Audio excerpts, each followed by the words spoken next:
spring break trip or perhaps your summer vacation, and you just can't bear to leave a face like that home, well, guess what? There are certain tips that you need to know in order for you to travel with your pet, or your pet travel with you, I should say, safely.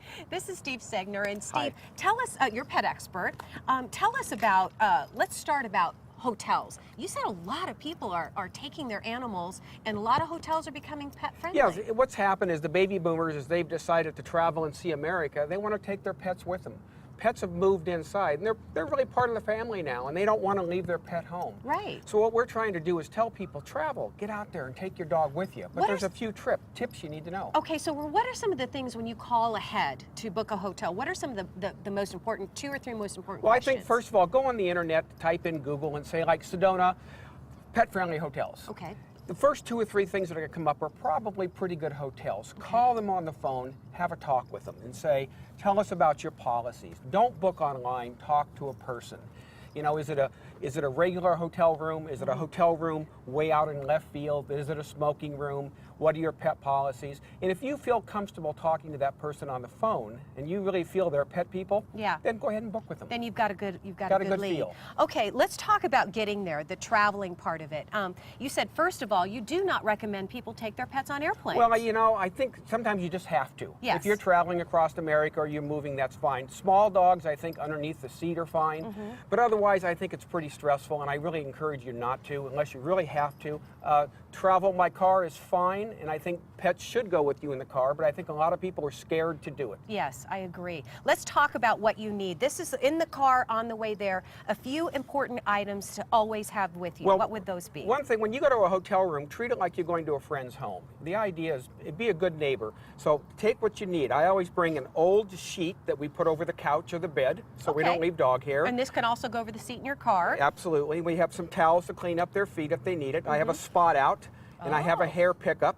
Good. And I have a few treats, and I take their dog food. Okay. And I take the dog food they're always eating, and I serve them at the same time that we eat normally. Okay. So nothing special. And now you always say a crate too, and you know, a lot of people, this seems like a nice little collapsible crate. This is good for traveling. Yeah, I got this from PetSmart, but you can get them anywhere.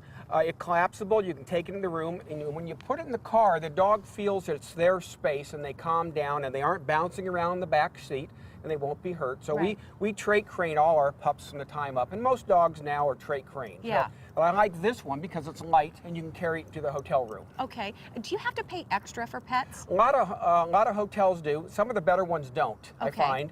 But a lot of them do. And be careful. Don't pay $70, $80 a night for a pet room. If it seems absorbent, don't pay it. Find another hotel, because there's lots of good hotels that really want the business.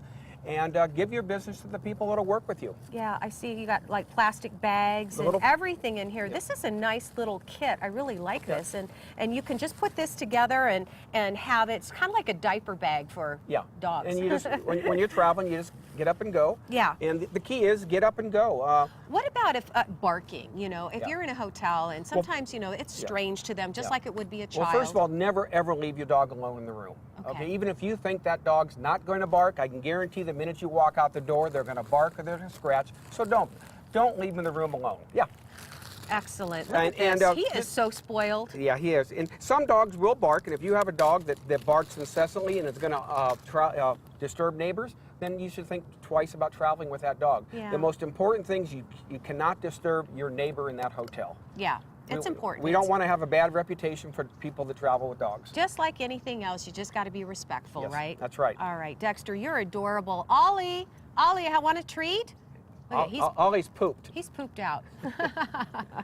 All right, we have more great tips and information that Steve has shared with us. We put them all on our website, Susan, SonoranLiving.com. Thank you so much, Steve. Thank you.